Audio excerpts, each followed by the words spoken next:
Bonjour à toutes et tous, aujourd'hui dans Fragment, nous recevons la voix de Nancy, Jérôme Prodhomme, que tous les Lorrains reconnaissent. Animateur radio, télé et de tous les grands événements de la ville, il nous parle de son enfance normande, de ses débuts à la radio et de son arrivée à Nancy il y a presque 25 ans. Il évoque sa passion pour l'histoire de France et son patrimoine, son métier, mais aussi sa blessure intime et ses envies pour l'avenir. Belle écoute! Bonjour Jérôme. Bonjour. Vous êtes né en 1975 à Argentan, en Normandie, dans une famille d'artisans bouchers-charcutiers. Vous avez très tôt la passion à la fois du spectacle, de la gastronomie et de l'histoire, notamment à travers les récits de votre grand-mère. Vous dites garder de cette prime enfance des souvenirs extraordinaires. Quelle odeur vous revient en mémoire lorsque vous pensez à cette époque ? L'odeur des pommes. Étonnant pour un Normand. Ouais, pour un Normand, hein, mais l'odeur des pommes, un peu fatigué. L'odeur de la pluie et de la terre en même temps, parce que j'allais les ramasser. Ça, c'est des très bons souvenirs avec toute la famille. On est toute une ribambelle, parce que mon père a 6 frères et sœurs. Ah oui. Ma mère en avait 3. Donc, quand on allait en famille, c'était plutôt des tribus, quoi. Et il y avait ce moment sacro-saint dans l'année, qui était en octobre, de ramasser les pommes, dont mon grand-père Gaston allait faire du cidre et même du calva. On a encore des bouteilles des années plus tard, parce que j'avais... ça, c'est des souvenirs de quand j'avais 8-9 ans. Et on a toujours des bouteilles de papy qui ont été faites avec ces pommes qu'on ramassait. On avait même le droit de monter dans les arbres. Nos mères se faisaient ronchonner si elles disaient que c'était pas possible, parce qu'on pouvait gauler, comme on dit, les dernières branches pour faire tomber les pommes. Ah oui. Donc c'est vraiment une odeur qui m'a marqué, l'odeur de la pomme, du cidre. Voilà. D'accord, ok. Ça, c'est l'enfance, ouais. Donc la pomme et après donc le cidre. Alors l'odeur, oui, parce que déjà quand on allait déjà en Normandie, jusqu'à une époque assez récente, quoi que vous fassiez, il y avait un verre de cidre.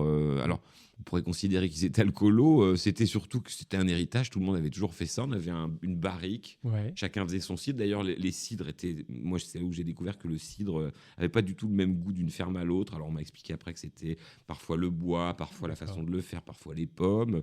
Mais on avait toujours du cidre à table. Donc, alors, les enfants, on le buvait avec de l'eau, comme une sorte de sirop.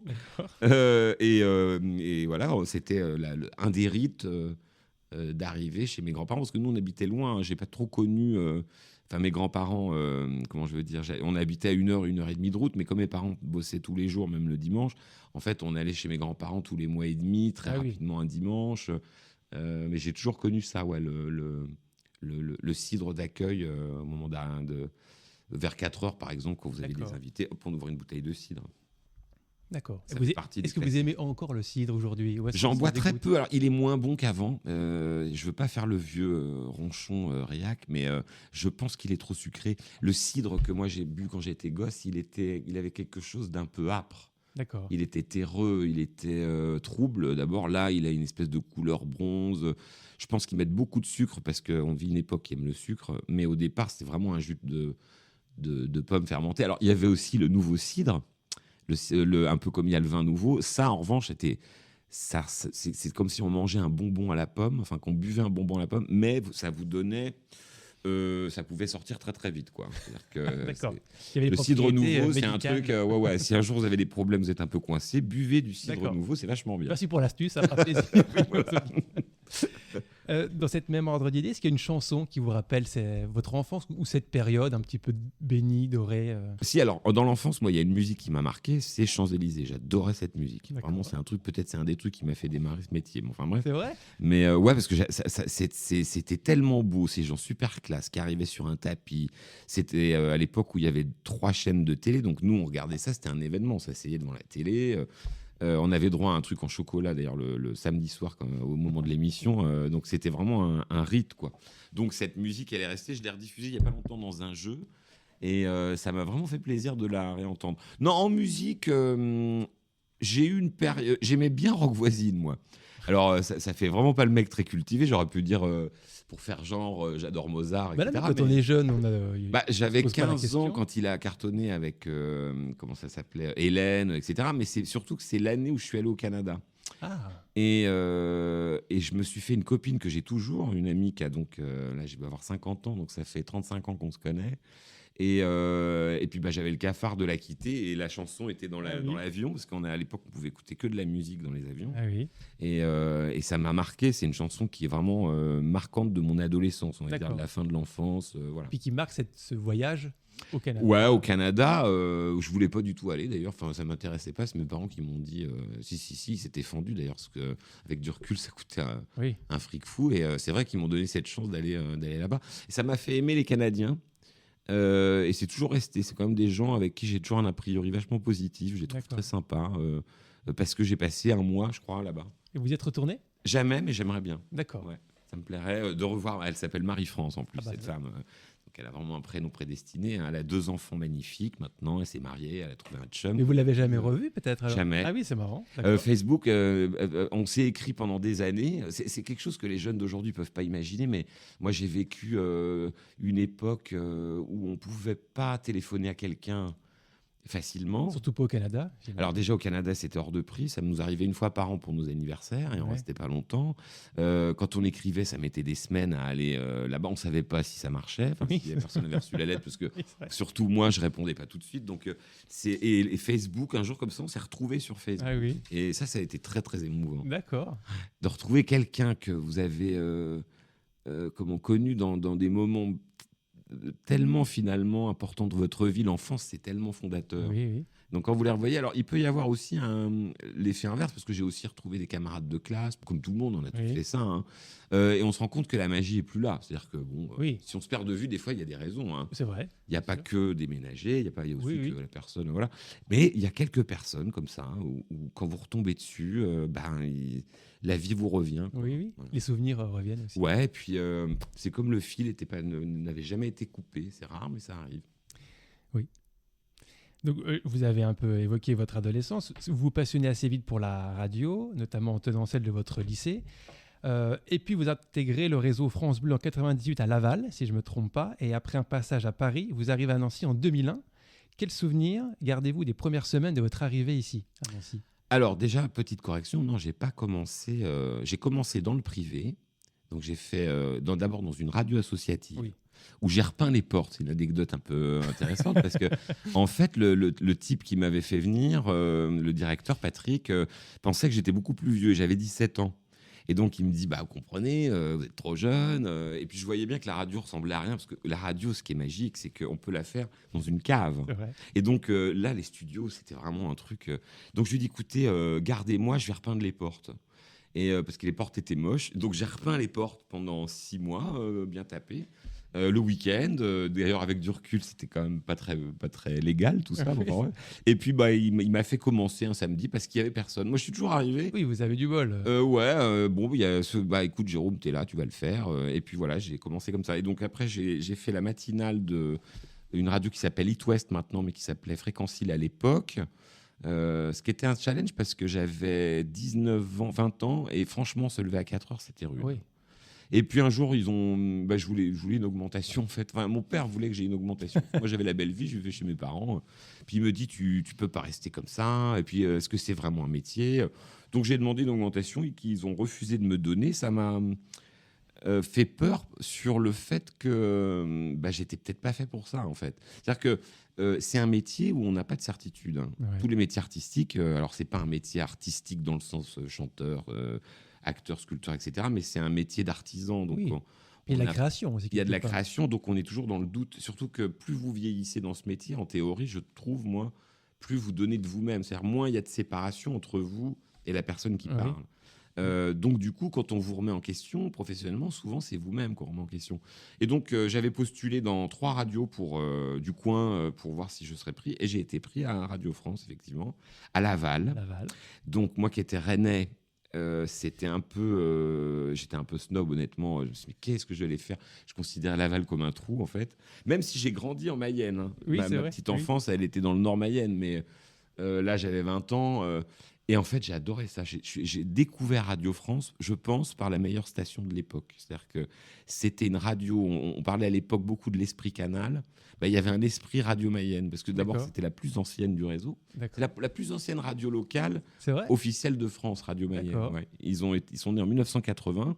C'est Radio France à l'époque faisait un test pour installer des radios locales. Ils en avaient fait 3, une régionale à Lille, une départementale à Mayenne, avec la star de l'époque de France Inter qui s'appelait Daniel Hamelin, qui était le comment il s'appelle Nicolas déjà Demorand de Nicolas l'époque. Demorand Ouais. d'Inter. Et il avait été, je crois, réfugié là pendant la guerre ou un truc comme ça. Et donc, il a dit on va fonder une radio à Laval. Et donc, ils ont fondé la première. Ils ont reçu toutes les stars. Ils ont eu Céline Dion, elle n'était C'est pas vrai connue. Ils ont eu j'ai fait une interview de Goldman. On est très peu à avoir Ah fait bah des oui, j'allais vous interviews dire. de Goldman. Oui, oui. Je ne l'ai faite pas parce que j'étais un génie de l'interview, mais parce que il fallait écrire une lettre. Il lit toutes les lettres d'ailleurs qu'on lui écrit pour lui demander une Très interview. bonne info pour les fans de Goldman. Eh ben ouais, Il- si vous un jour vous voulez lui faire un podcast, il faut écrire à la maison de disques. Et donc j'avais écrit que c'était Radio Mayenne. Et donc on a passé 1 heure ensemble. Et il a écrit sur le disque qu'il m'a dédicacé à Jérôme de Radio Mayenne. Et en fait, je l'ai eu parce que c'était Radio Mayenne qu'il avait connu la radio au tout début de son succès, quoi. D'accord. Donc j'ai commencé là, j'ai fait des jeux rigolos. C'est là que j'ai appris à être gaulois. Ok. Et fier. Et ça a joué après sur Nancy, parce que le Dirlo de l'époque, Paul-Antoine Vivion, qui était un mec complètement un génie, vraiment, le mec, il avait inventé un nom d'émission que moi je trouve génial, qui voulait rien dire, qui s'appelait On n'a pas des métiers faciles. D'accord. Et en fait, on faisait n'importe quoi. Tous les ans, ça changeait l'intérieur. Mais alors, on avait la cravate, le parapluie, et tout le monde peut dire on n'a pas des métiers faciles. Et ce truc, c'est très révélateur de ce garçon qui disait toujours des trucs brillants, mais sans se prendre au sérieux, quoi. Enfin, vraiment. Et donc, il m'a fait démarrer par, comment dirais-je, un petit peu d'interview. Ça, j'ai continué les chanteurs, etc. Et c'est lui qui m'a fait faire un jeu ensuite qui s'appelait La Guerre des bistrots. Oui. Alors par téléphone, parce qu'à l'époque, Oui, pas d'Internet, c'était 2 communes qui s'affrontaient. Donc je posais des questions à l'antenne et pendant le disque, ils cherchaient dans le quid à l'époque, puisque c'est là que je me sens très vieux, il n'y avait pas Oui. d'Internet. Alors d'ailleurs, au début de la semaine, c'était plutôt les gars du bar, parfois les pochetrons qui répondaient. Mais à partir du mercredi, là, le maire venait avec les petites vieilles du 3e âge, Ah oui. avec les encyclopédies universalistes, Ah oui. parce que l'honneur de la commune était Oui, en ça jeu. rigolait pas là. Oui, c'est une sorte Donc, d'interville radiophonique. C'est un interville radiophonique. Et donc, j'ai appris beaucoup du métier comme ça. Et puis, un jour, j'ai rencontré, parce qu'on fait beaucoup de formations à Radio France, et j'ai rencontré quelqu'un à Nancy, de Nancy à Paris, en stage, et qui m'a dit, mais nous, il nous faudrait quelqu'un d'un peu rigolo, machin, est-ce que tu veux venir ? Et franchement, à l'époque, je me disais, bah non, c'est beaucoup trop loin, Nancy. Je connaissais de réputation, plutôt une bonne image d'ailleurs. C'est important, les Nancéens ne le savent pas toujours, ça. Dans les années 90, Nancy, c'était une ville déjà très cotée à Rennes. Par exemple, à Rennes, on disait les villes sympas, c'était Rennes, Nancy, Toulouse, Montpellier, Lille. D'accord. Donc, et puis évidemment Paris, dans la tête des... Et donc, du coup, j'ai fini par craquer. Ils m'ont appelé plusieurs fois. Et il y a un type de Paris, un mec, qui m'a dit, écoute, il faut que tu y ailles 1 an, puis après, tu iras à Paris. Moi, je voulais aller à Paris à l'époque. Hein. Quand on est jeune, on a de l'ambition, quoi. Oui. Donc, je l'ai écouté. En fait, je l'ai revu 3 mois après, à l'inauguration des studios. Il avait complètement oublié qu'il m'avait dit que je reviendrais à Paris. Donc, c'était fait comme ça, quoi. Voilà, donc je me suis dit, bon, je suis là. Voilà. Alors, ceci dit, j'ai aimé tout de suite Nancy. Ah bah voilà, c'était ma question. Quels souvenirs vous en gardez J'ai un souvenir un peu marrant, c'est-à-dire que j'ai eu une bonne surprise. C'est-à-dire que j'avais un bon a priori. Un bon a priori de Nancy, voilà. Je savais que c'était une ville jeune, une ville étudiante. J'avais une cousine qui avait ses enfants qui étudiaient ici, qui m'avait parlé de la Plastane. D'accord. Et surtout, il y a des fois des choses, ce ne sont pas des hasards dans la vie. Ça, c'était au mois de mai. Et en décembre, ma grand-mère m'a offert un livre à Noël qui s'appelle Le secret du roi, de Gilles Perrault, qui raconte pourquoi Louis XV a créé les services secrets français. Et il a créé les services secrets pour essayer de remettre Stanislas sur son trône. D'accord. Donc j'avais découvert la vie de Stanislas 6 mois avant. Ah oui, d'accord. Dans un livre génial, moi, qui m'a fait aimer Stanislas. D'accord. Et donc, je suis arrivé un petit peu content de voir l'endroit où il avait vécu. Déjà bloqué dans les rues. C'est-à-dire, je me rappelle, j'étais au bord de la crise de nerfs parce qu'il n'y avait pas de GPS. Donc j'étais sur le quai de la Bataille, la radio était en face, je n'arrivais pas à trouver comment passer du quai de la Bataille à la radio, c'était l'enfer. Ça fallait rester longtemps. Et puis surtout, ma première vision de la Plastane, c'est la place de la Carrière. C'est-à-dire que j'ai cru que la place de la Carrière était la Plastane, que j'ai trouvé jolie. Mais alors le lendemain, quand j'ai vraiment trouvé la Plastane, là, je me suis dit, qui était un parking à l'époque, je crois. Ouais, j'ai des souvenirs, beaucoup de souvenirs sur le parking, y compris le dimanche matin à 6h. J'ai dormi là, je me suis garé là bien souvent. C'est, je pense, comme beaucoup de gens qui ont plus de 40 ans, je dirais. Oui. Et il y a des souvenirs toujours sur la Plastane un peu tardifs. Hein. Oui. Oui, bah, Donc oui, j'avais une belle image de Nancy et la ville m'a pas trompé. Et en quelques semaines, honnêtement, je me suis fait très vite des gens, des amis. D'accord. C'est pareil, les Lorrains sont pas des gens froids et pas des gens fermés. Et je me demande même s'il y a tant de régions que ça en France où on est accueilli aussi vite. D'accord.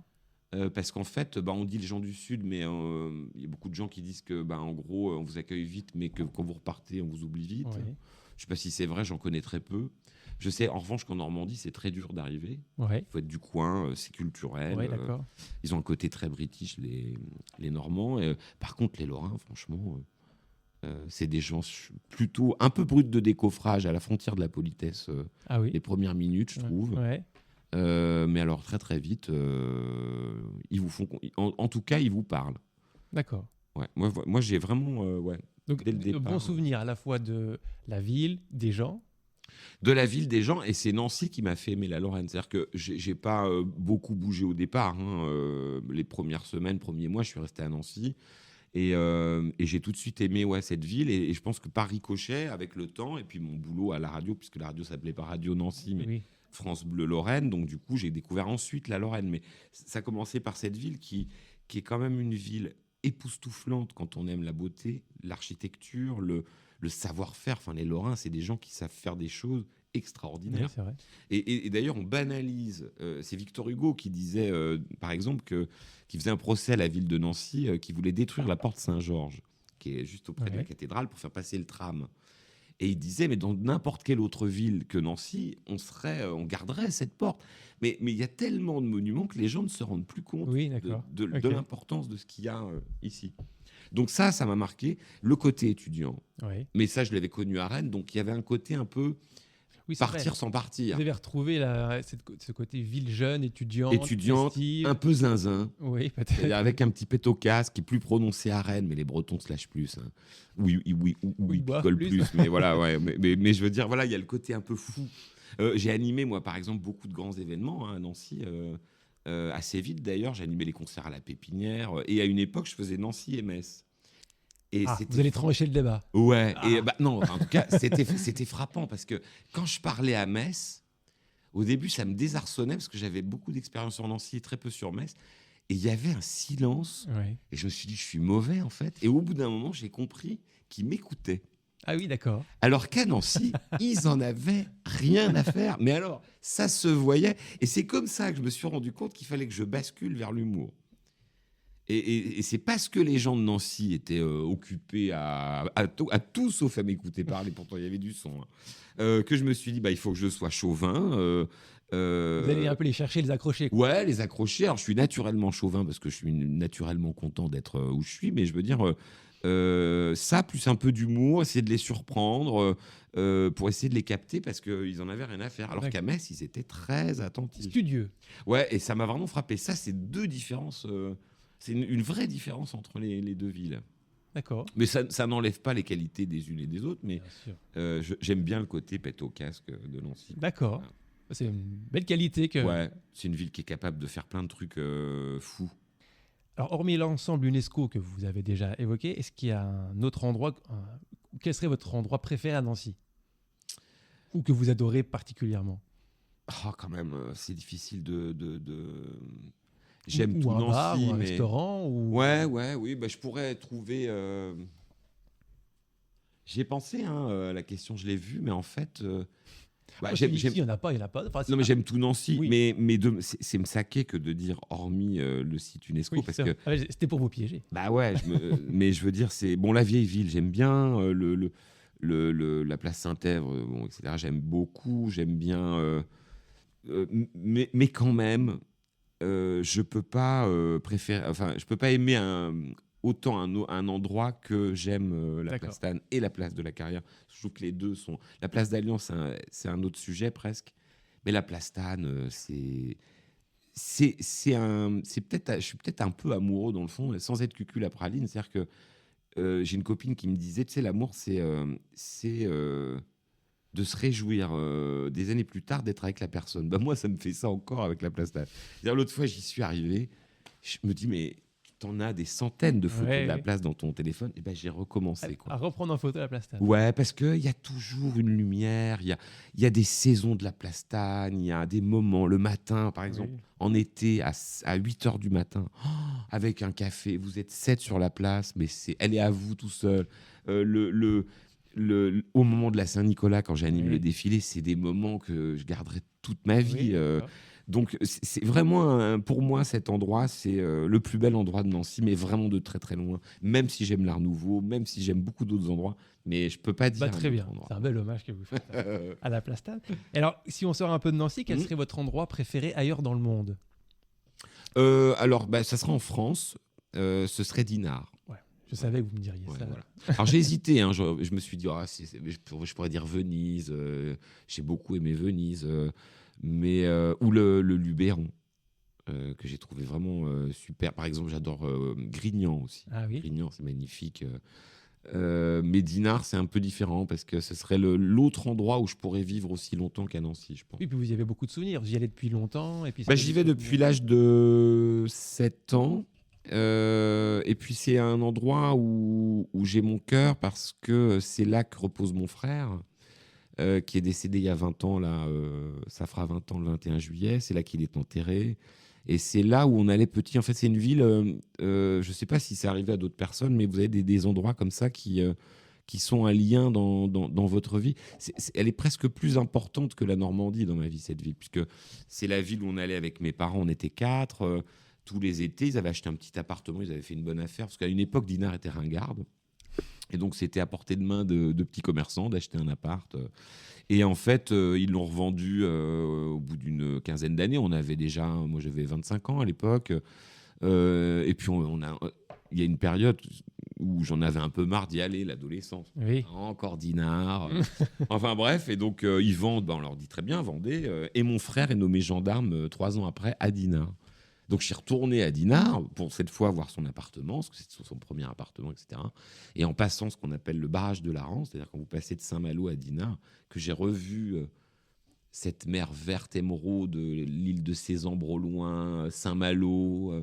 Je me suis dit, mais comment tu as pu trouver ça banal de venir là, quoi. Oui. Donc j'ai redécouvert Dinard, j'ai fait une soirée d'enfer avec les potes de mon frère qui sont toujours mes potes maintenant. Il est mort 3 ans après. Et quand il a fallu l'enterrer, on était à Dinard, parce qu'il habitait à Dinard. Mes parents ont décidé que ce serait à Dinard. Ils ont fait il y a un caveau pour 4. Et ça fait 20 ans qu'il est là.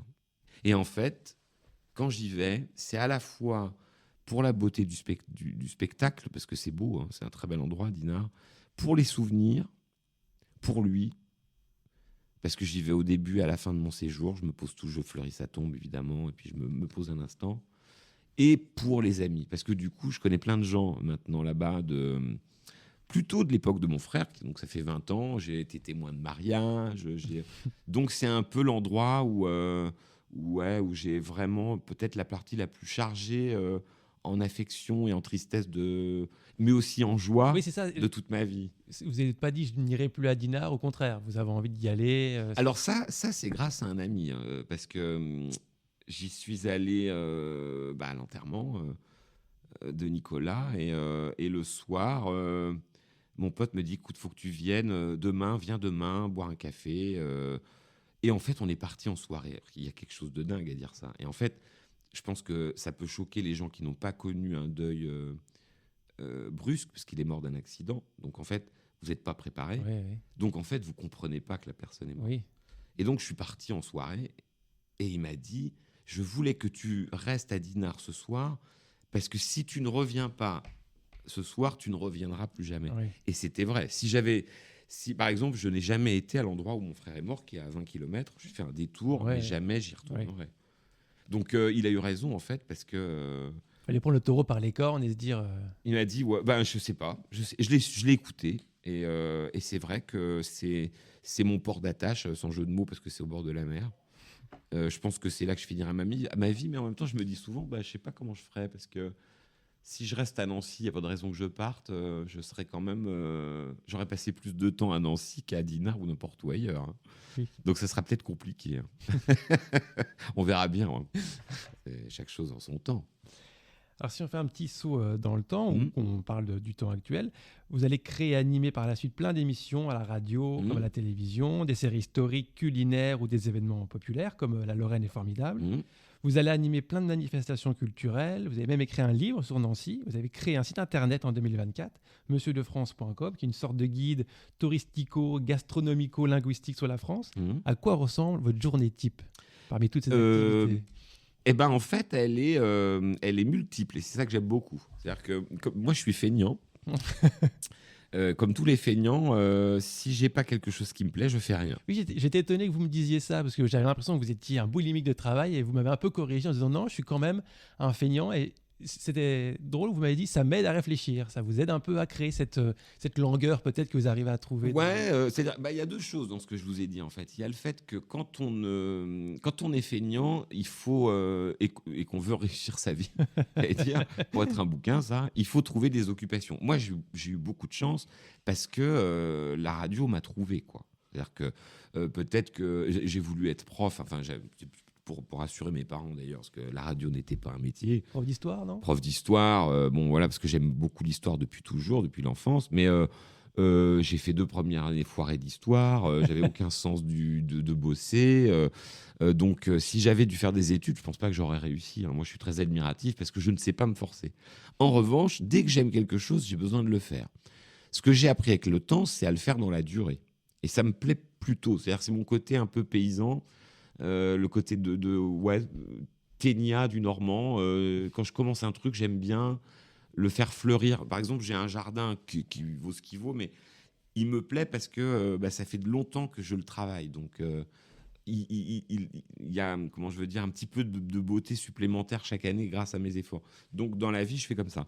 En revanche, j'ai appris à dédramatiser aussi le côté feignant. C'est-à-dire que notre époque oublie qu'il faut ne rien faire.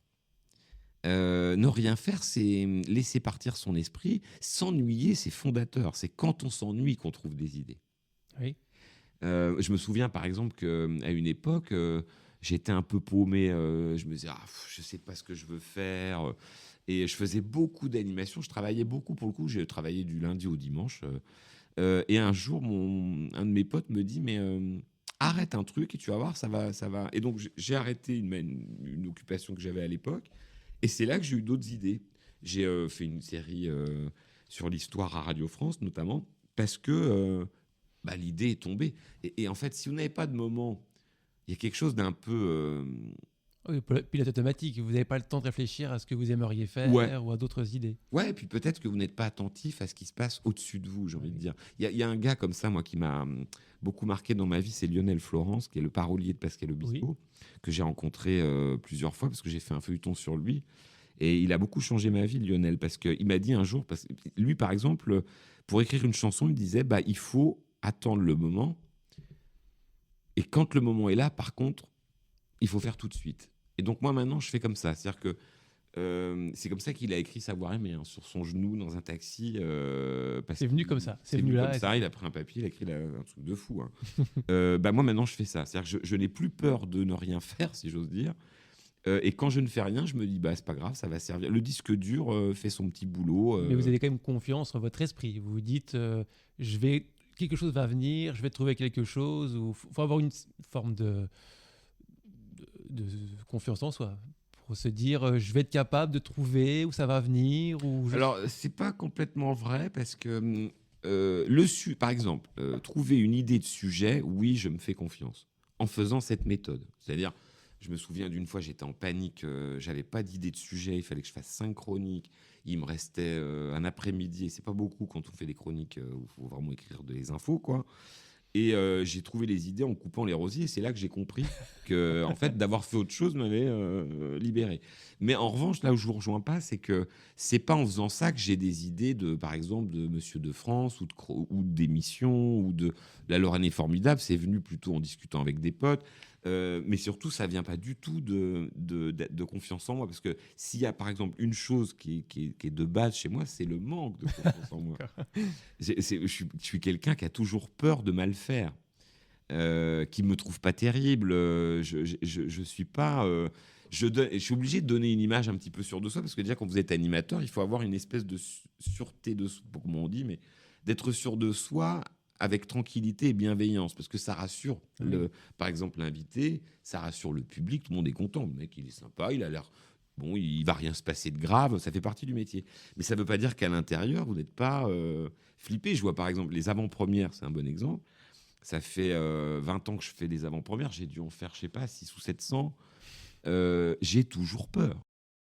Alors, parmi toutes ces activités, je vous ai posé une question qui est peut-être pas simple. Si vous deviez n'en faire qu'une seule, laquelle... La radio. La radio. Ouais, non, Mais donc, problème. la présentation, pas rédiger des chroniques ou des petits épisodes que vous le faites, juste l'animation ou...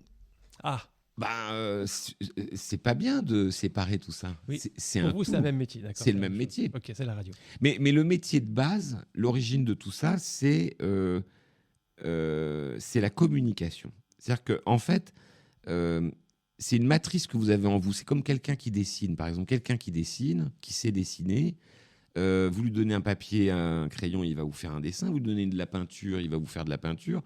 Il n'aura pas forcément la bonne technique ou il sera meilleur en dessin qu'en peinture, mais il aura ce truc que moi, j'arriverai jamais à avoir, de faire un nez en relief, par exemple. Vous voyez, moi, je fais un trait et j'ai l'impression que c'est un nez. La radio, pour moi, c'est la même chose. C'est mon support privilégié. Mais la matrice, c'est une envie de parler aux autres. D'accord. Ou de les montrer. Enfin, voilà, d'aller vers les autres avec quelque chose à leur donner. Donc, j'ai fait de la télé, j'ai fait du web, j'en referai, je fais du podcast, j'écris de plus en plus de chroniques. Mais la matrice de tout ça, c'est ça. C'est envoyer vers les autres plutôt de la bienveillance. Ça, c'est à mon avis la racine de l'animateur. D'accord. De la joie de vivre, de leur dire que la vie n'est pas si grave. Ça, c'est le côté animation. De les cultiver. Enfin, de les cultiver, ça fait prétentieux. Mais par exemple, pour l'histoire, moi, j'aime bien envoyer ça sur les ondes ou sur le podcast ou sur... bref, pour que la personne de l'autre côté le trouve, apprenne quelque chose et sourit. Ça, c'est mon chemin. Toujours avec le sourire. Voilà. Donc, la Lorraine est formidable, c'est super à organiser. Monsieur de France, j'aime bien écrire. Mais ça ne m'apportera jamais cette sensation-là. Voilà. Ok. D'ailleurs, ça me fait penser à une question que je voulais vous poser. Je trouve que votre voix est différente quand vous faites les chroniques un peu historiques. Vous prenez une voix, je trouve, un ton différent. Est-ce que c'est conscient ? Non, ça m'intéresse d'ailleurs. Parce que, par exemple, encore une fois, c'est pour ça que moi, j'ai pas de certitude. Je pense même que c'est une des choses qui font que je ne pense pas être complètement ringard. Parce que c'est l'ennemi dans ce métier, d'être ringard. Vous voyez, avec le temps, on peut devenir aigri, ringard. Moi, je me suis toujours surveillé. Je me dis, par exemple, j'adore faire du blablacar pour écouter les jeunes me dire ce qu'ils aiment écouter. C'est vachement important. Les podcasts, moi, je m'y suis mis parce que des jeunes m'ont dit, mais moi, j'aime bien, j'écoute... en fait, c'est de la radio décalée, le podcast. Quoi. Enfin, et puis à la demande, surtout. Mais enfin, tout ça pour dire que la question, c'était... Votre voix. Oui, ma voix. Et ben là, on a fait un podcast qui s'appelle Partir pour le réseau ici. Christine m'a fait l'enregistrer avec un ton, celle qui s'occupe de la collection. Je me suis pas reconnu. Hein. Et j'étais pas bien parce que j'avais l'impression que c'était pas bien. Et en fait, ils m'ont dit que c'était top. Donc, je sais pas, je module pas forcément ma voix. C'est plutôt inconscient. Ouais, alors j'aurais peut-être tendance plus à avoir une voix un petit peu... quand je fais les chroniques historiques, peut-être à parler plus fort. Et avec un ton un peu ancien, enfin j'en sais rien. Oui, en fait, il y a quelque chose comme ça. Vous prenez une voix, je trouve, qui... Un peu vieille France.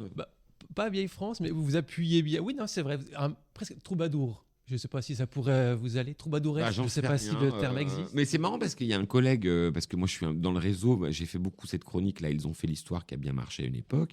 Et donc il y a des collègues qui m'avaient jamais vu, mais qui m'avaient diffusé sur leur station. Et là, j'en ai retrouvé l'autre fois à Paris. Et le gars me dit, mais c'est dingue, ta façon d'appuyer sur les mots. Et qu'il retrouvait en discutant au troquet. Et donc peut-être que c'est une façon que j'ai de parler... quand je fais une chronique, mais peut-être parce qu'aussi une chronique c'est différent, il faut que vous fassiez retenir des choses aux gens. Alors il y a la méthode, vous savez, c'est Ondelat qui faisait ça. Oui. Moi je me souviens, ça, pareil, ça c'est il me connaît pas, mais moi je l'ai vu en stage, j'avais à l'époque, je sais pas, 25 ans, c'était au début que j'étais à Radio France, il nous faisait aller à Paris à la Maison de la Radio, donc c'était déjà un truc voir la maison de la radio, c'était assez mythique. Moi, j'ai connu l'époque où il y avait des cendriers partout. Enfin, c'était un autre monde. Hein. Et on allait voir le journal d'Inter. Donc, on enlevait même les batteries de nos portables pour être sûr que ça n'allait pas téléphoner. Voilà. Et j'avais remarqué qu'en fait, il mettait un coup de stabilo sur les mots importants, mais c'était un mot dans chaque phrase, quoi. D'accord. Et naturellement, il prononçait ce mot-là. Donc, moi, j'ai fait cette méthode-là. Au bout d'un moment. Et il y a une deuxième personne qui m'a donné ce ton que vous trouvez particulier, c'est Bellemare. D'accord. Que j'ai découvert, que, évidemment, comme tous les gens de 50 balais, j'avais vu dans mon enfance, dans plein d'émissions, mais que j'ai redécouvert quand on m'a collé les affaires criminelles. C'est-à-dire qu'on m'a dit, il faut que tu fasses. Alors, je dis, vous êtes 5. Moi, mon truc, c'est le patrimoine et la bouffe. Bon, il fallait des affaires criminelles. C'était une petite marotte de Radio France à l'époque. Donc, j'ai écouté un peu Bellemare et je me suis rendu compte que sa façon de parler était super pratique. C'est-à-dire que c'est toujours un peu le même rythme. Donc, vous pouvez lire un papier de 3-4 minutes sans tellement bafouiller. Par exemple, vous pouvez dire, là j'ai la feuille des questions, quelle odeur vous revient en mémoire lorsque vous pensez à votre enfance en Normandie? Y a-t-il une chanson qui vous symbolise? Vous voyez, par exemple, quand je dis qui, moi je lis vous symbolise, Oui. vous voyez, du coup je bafouille pas. Mais vous avez pris exactement le ton que vous prenez dans vos chroniques. Je trouve que c'est un... J'ai peut-être tort hein, d'ailleurs, Ah non, mais c'est pas au contraire. je trouve que c'est un ton qui fait qu'on le repère. Voilà. Mais tout le monde vous reconnaît à la voix. Là, sans trahir un secret, tout à l'heure, vous avez rencontré quelqu'un à l'accueil. Je voyais bien qu'elle vous regardait. Et puis, ah, mais oui, et quand vous avez mis à parler un peu plus longtemps, elle vous a reconnu tout de suite. Donc, c'est quand même qu'il y a quelque chose avec votre voix. Je sais pas. Peut-être parce que quand on me rencontre, c'est par ma voix. Je peux pas dire que c'est ma voix qui est particulière. Vous savez, je pense que n'importe quelle personne qui fait de la radio ou des métiers sonores vous dira que elle ne sait pas à quoi ressemble sa voix. Oui. Hein. D'accord. On s'entend pas quand on est diffusé. Même quand on s'écoute, j'ai l'impression qu'on ne s'entend pas. Par exemple, on me dit que j'ai une voix grave. Moi, j'ai l'impression d'avoir une voix aiguë, médium plutôt. Donc, je pense qu'il y a des voix comme il y a des têtes qu'on n'oublie pas. Il y a peut-être des voix qu'on gueule un peu. Vous savez, je ne sais plus qui c'est qui parlait d'acteurs avec des gueules. Par exemple, l'autre fois, on avait des acteurs de cinéma. Dujardin, un peu dans cette école-là. Lino Ventura, c'était pas un top modèle, hein. C'était une gueule. Blier, c'était une gueule. Donc peut-être qu'il y a des voix comme ça qui sont des gueules. Moi, j'ai pas de pronom. Ne se prononce pas. D'accord. Alors, le point commun de toutes vos activités, vous l'avez dit, c'est la célébration du patrimoine, du terroir, des talents divers et variés. Mais si vous pouviez animer une émission spéciale avec un personnage historique disparu, qui vous choisiriez et quelles questions vous lui poseriez? Alors, je choisirais Louis XV. Parce que... À cause du livre que vous avez lu dans votre... Ouais, et parce que c'est un roi très méconnu. Et c'est peut-être le personnage historique français le plus humain, dans le fond. Et ça me permettrait de lui poser des questions de manière à montrer ce côté humain aux téléspectateurs ou auditeurs. Ça serait l'intérêt, ça serait ça. Oui, là, d'accord, il faut aussi ça serait une espèce d'interview en disant bon alors Louis, dans le fond, voilà, ça me plairait bien parce que je ne serais pas impressionné. C'est-à-dire de Gaulle, j'aurais peur de me prendre un râteau. Jeanne d'Arc, j'aurais peur qu'elle s'énerve. Marie-Antoinette, je pense qu'elle m'agacerait. Vous êtes allé loin dans la... J'ai réfléchi, quoi. Je me suis dit alors s'il y a un type que j'aime bien, faudrait pas que je dise ça, mais Napoléon III, par exemple, c'est un personnage qui m'intéresse parce que il était le parrain de mon arrière-grande-tante, simplement parce qu'elle était née le même jour que son fils. Donc il y a une espèce de truc avec Napoléon III dans la famille. Ok, ça c'est une belle... C'est du hasard, mais voilà. Mais non, Louis XV, ça m'aurait... ça me plairait. Et une question que vous lui poseriez à Louis XV? Est-ce que vous auriez... Est-ce que finalement, ça vous a plu d'être roi? Parce que c'est, en deux mots, ce gars-là, ce garçon Louis XV, c'est quand même un enfant qui naît alors que toute la famille est morte, sauf son arrière-grand-père Louis XIV. Il n'y a plus que lui, entre Louis XIV et lui, il n'y a plus que ce gamin de 5 ans qui sauve la France de devenir espagnol. Sinon, le trône de France revient aux Espagnols. Toute sa vie, il a été sur scène, alors qu'il était profondément timide. Il était d'une grande intelligence, mais il avait toujours un doute sur lui-même. Et c'est les principales erreurs de son règne, c'est toujours la guerre de 7 ans, on a perdu le Canada, c'est toujours des moments où il ne s'est pas écouté. Pareil, il est tombé amoureux à 60 ans d'une jeune de 25 ans, 20 ans même, la Dubarry, qui a été... ce qui a scandalisé son époque, ce qui scandalise encore, mais il avait une phrase très juste, il dit « mais je l'aime et ça doit suffire ». Et je me suis dit, finalement, il a raison, il est amoureux, Oui. il avait quelque chose de très moderne, enfin voilà, c'est un type qui aurait pu vivre à notre époque, peut-être un peu avant d'ailleurs notre époque, il devient un petit peu des fois un peu dur, mais en tout cas, voilà, il mériterait une émission à lui. Alors, vous, le passionné d'histoire, si vous pouviez revenir à une époque ou vivre un événement du passé, là ou lequel choisiriez-vous? J'y réfléchis aussi. Vous pouvez aller où vous voulez, hein, Ouais, ouais. préhistoire, Moyen-Âge. Moi, je suis très français dans mon analyse. C'est vrai que je pourrais dire un autre endroit que la France, mais j'aurais bien aimé vivre la nuit du 4 août. Je trouve que c'est un moment qui n'est pas assez enseigné à l'école. Je suppose qu'on l'étudie encore, mais le moment de l'abolition des privilèges qui va donner quelques jours plus tard la Déclaration universelle des droits de l'homme. Ou alors, voilà, si ça serait ça, le 26 août 1789. D'accord. Le moment où, je crois que c'est Bailly, à l'époque, le président de l'Assemblée nationale, lit pour la première fois à la face du monde, tous les hommes naissent et demeurent libres et égaux. Donc vous auriez aimé être dans l'estrade. J'aurais aimé avoir participé à ça ou Oui. voir ça. Voilà. D'accord. Ouais, c'est une très belle, très beau choix. Une personne rêvée vivante avec laquelle vous aimeriez boire un verre. Ou quelqu'un que vous n'avez pas rencontré, vous avez rencontré beaucoup de monde. Céline Dion. Ah, Ouais. Parce que, alors, elle, je la trouve gentille, vraiment. C'est-à-dire que moi, je veux. Alors là, par contre, je vais un peu me la péter, mais dans mon métier, on apprend. Et vous aussi, d'ailleurs, en faisant des interviews, en fait, on sent les gens. Il y a quelque chose de très animal dans l'interview. Il faut bien la préparer. Puis alors, pour le coup, c'est sacrément bien préparé, l'interview. On sent que vous avez bossé le sujet. J'en fais pas toujours autant, moi. Mais il faut d'abord sentir la personne. Vous avez quelques secondes, en fait, quand Oui. vous croisez un artiste pour l'interviewer. oui, souvent vous voyez, quelques secondes après, vous êtes au micro et c'est parti. Ouais, donc ce qui compte, c'est la première impression. D'ailleurs, ça, moi, c'est un truc vraiment sur lequel je mets, vous savez, je mets de la chaleur. J'ai l'impression d'avoir de la chaleur qui part devant moi, quoi. Je mets ma bienveillance, ma gentillesse devant moi.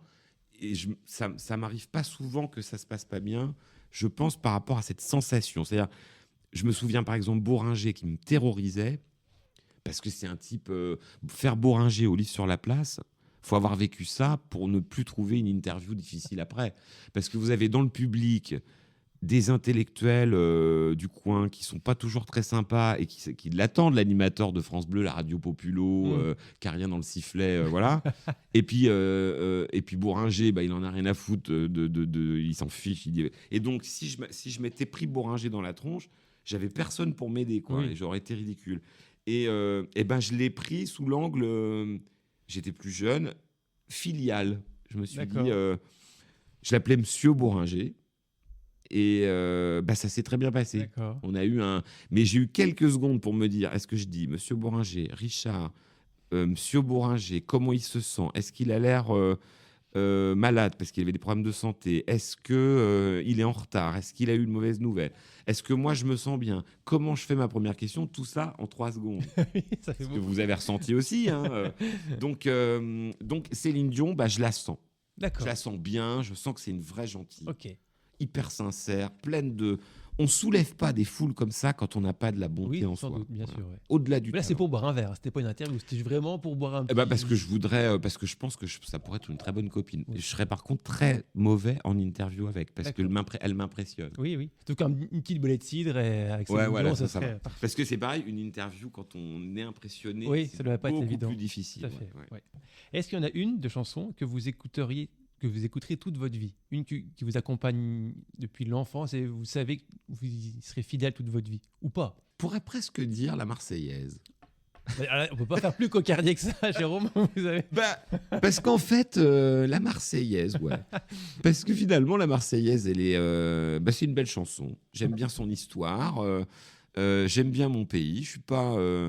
Je pense qu'on devrait être plus nombreux à dire qu'on aime la France sans que ce soit tout de suite accompagné d'une espèce d'image d'Épinal. Oui.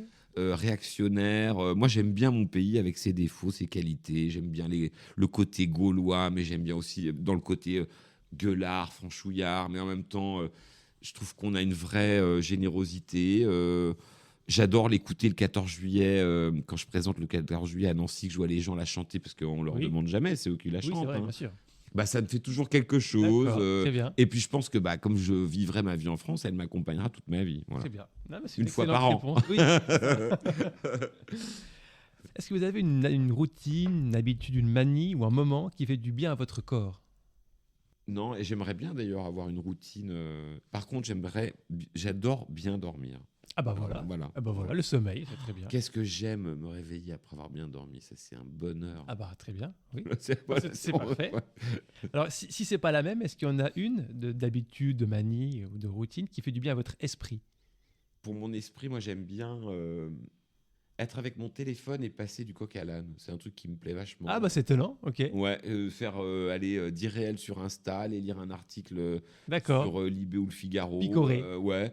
Après, j'ai envie, tiens, d'un truc, par exemple, un truc que j'adore dans notre époque, c'est qu'il y a un personnage qui me vient à l'esprit. Bah tiens, au fait, tiens, il est né en quelle année? Qu'est-ce qu'il a fait? Ah. Paf, je l'ai tout de suite. Enfin, c'est Il n'y a, incroyable. plus le quid, ni les encyclopédies. Voilà, Maintenant, vous avez directement mais les je pense réponses. qu'on se rend pas compte. S'il faut l'avoir vécu avant. Vous avez quel âge? Bah, j'ai 40 cette année. Ouais, donc même vous n'avez pas forcément connu cette époque-là, quoi. Ah si, bah, les encyclopédies de mes grands-parents. Si, quand même, choses comme ouais, ça. bon, Si, voilà. si, non, mais on se rend compte à quel point maintenant l'information est immédiate.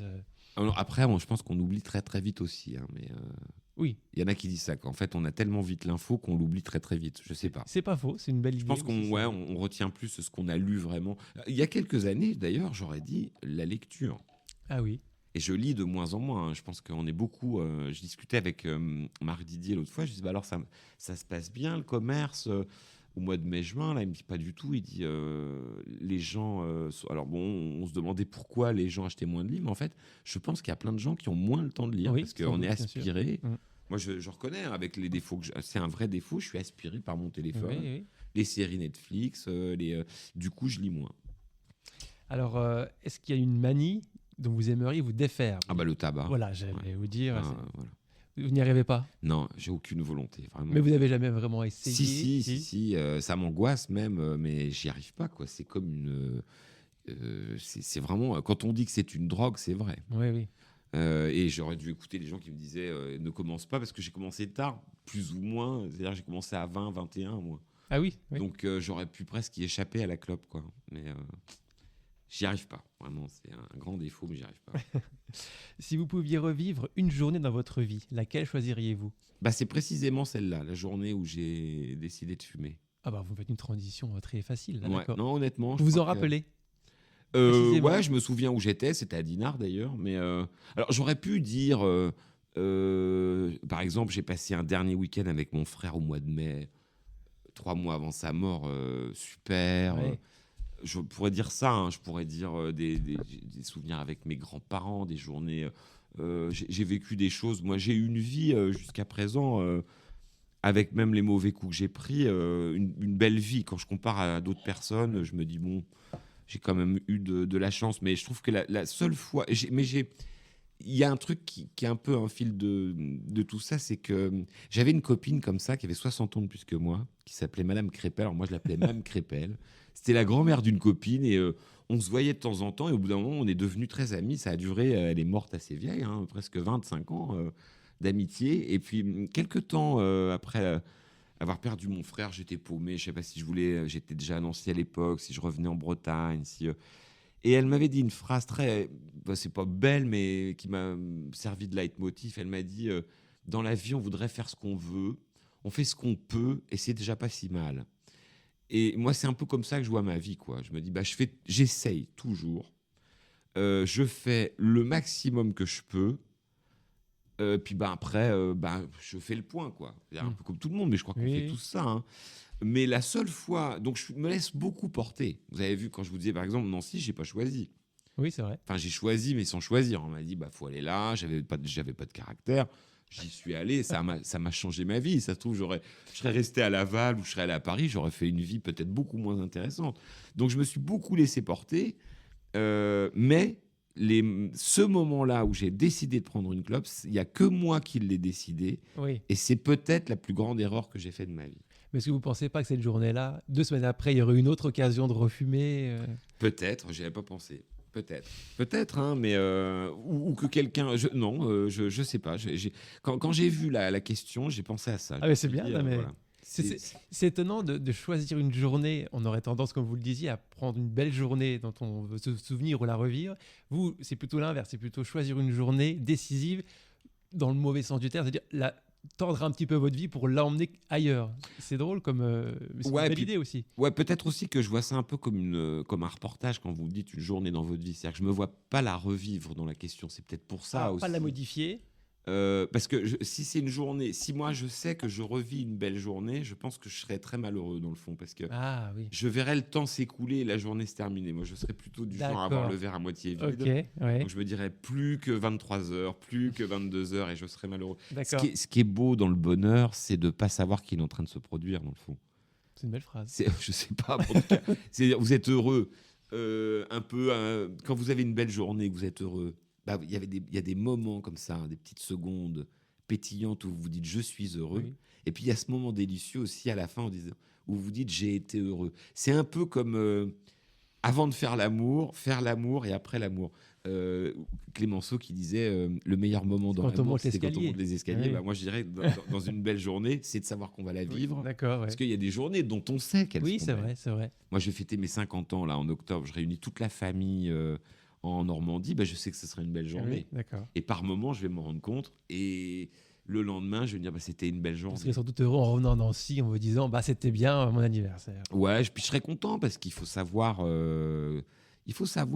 Cueillir ces moments-là. Enfin, savoir qu'on a été heureux, c'est important, hein. Il y a tellement de gens Oui, c'est vrai. qui ne savent pas qu'ils Oui. sont heureux ou qu'ils ont été heureux. Mm. Moi, par exemple, j'essaie, mais c'est plus difficile avec l'âge, de ne pas regretter. J'essaie de me remettre dans le contexte pour me dire parce que plus le temps passe, plus on oublie pourquoi on a fait les choses, Ouais. les contraintes qu'on avait, et on ne voit que le résultat. Et on est souvent très méchant avec soi-même, hein. Oui, oui. Et donc, du coup, j'essaie de faire attention à ça. Mais ouais, c'est important comment dirais-je, de laisser le bonheur se regarder, quoi. Ouais. Voilà. Je vois ça comme ça. Est-ce qu'il y a une chose à accomplir qui vous comblerait ou vous apaiserait dans votre vie, professionnelle ou personnelle d'ailleurs, mais vous vous dites ça, une fois que j'aurai fait ça, c'est pas je peux mourir tranquille, mais au moins il y a une partie de moi qui sera... Bah, justement, je ne sais pas. C'est-à-dire que quand vous m'auriez dit ça il y a 5, 6 ans ou 10 ans, j'aurais dit faire de la télé en Asio. Oui. Ou travailler dans une radio périphérique nationale à Paris, parce que c'était mon rêve. Et en fait, maintenant, je ne sais pas. C'est-à-dire que je ne suis pas persuadé que ça me plairait. Je me verrais bien plutôt avoir un gîte, moi. C'est-à-dire réussir à vivre de la radio sans en faire un truc quotidien. Peut-être... si, vraiment, ça sera... on est dans le... Si je devais accomplir quelque chose, mais ça serait plutôt être...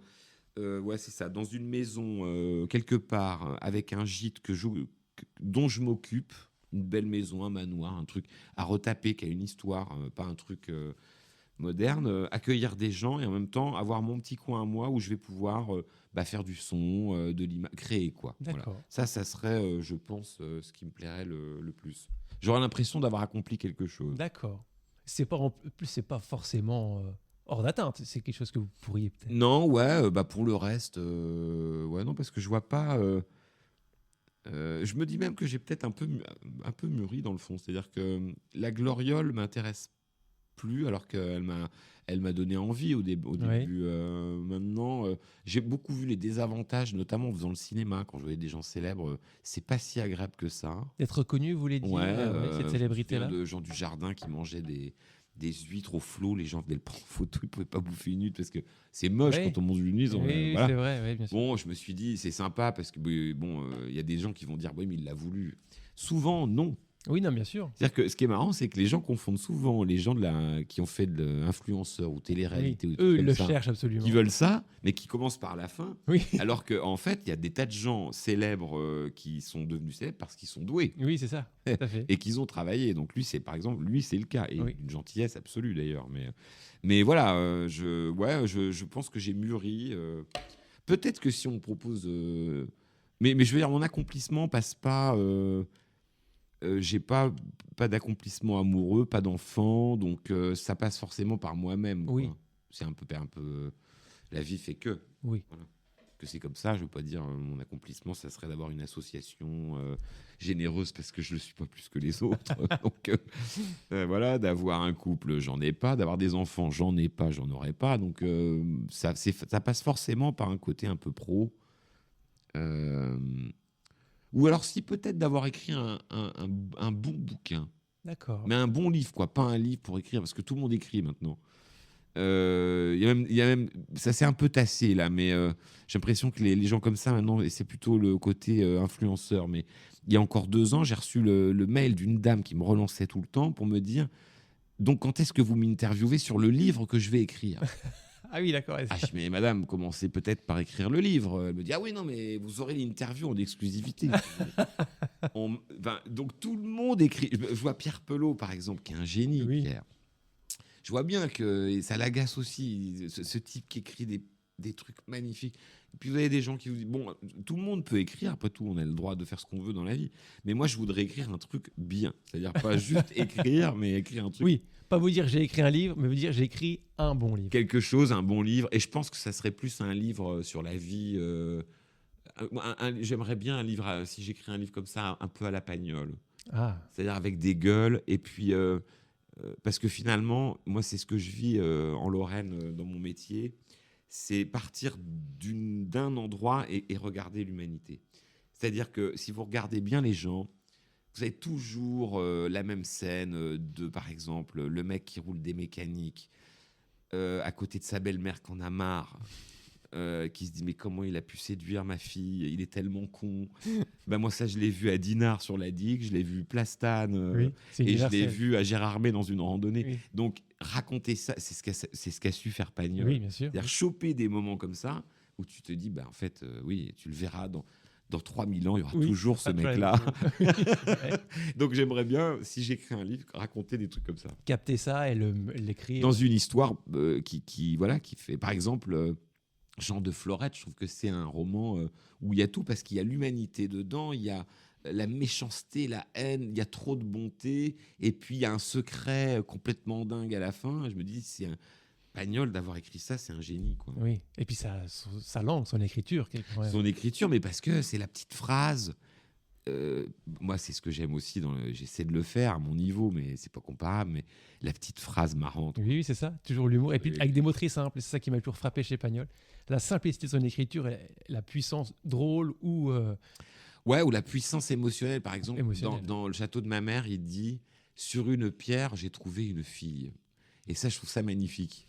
C'est-à-dire qu'il n'y a pas plus simple comme phrase, quoi. Et le gosse, il arrive, il dit « Sur une pierre, j'ai découvert une fille ». Et tu te dis, mais c'est toute l'histoire de l'humanité, Oui, cette phrase. bien sûr. C'est un garçon qui découvre pour la première fois Oui. une fille en la regardant en tant que fille.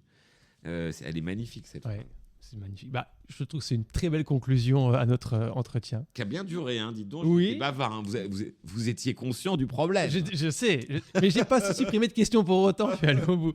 Merci encore, merci beaucoup. Merci, c'est toujours intéressant de rencontrer quelqu'un curieux. Donc, et puis alors, bravo pour la qualité de l'interview. Ah bah, c'est gentil, merci Je beaucoup. préviens les personnes qui passeront. Vous ferez Attention, ils travaillent. Vous ferez la publicité Oui. auprès de moi, auprès des gens à qui j'ai Avec demandé mais plaisir, qui ne m'ont avec pas encore répondu. C'est vrai, vous me direz. Je vous dirai les noms je m'occupe après. de ça.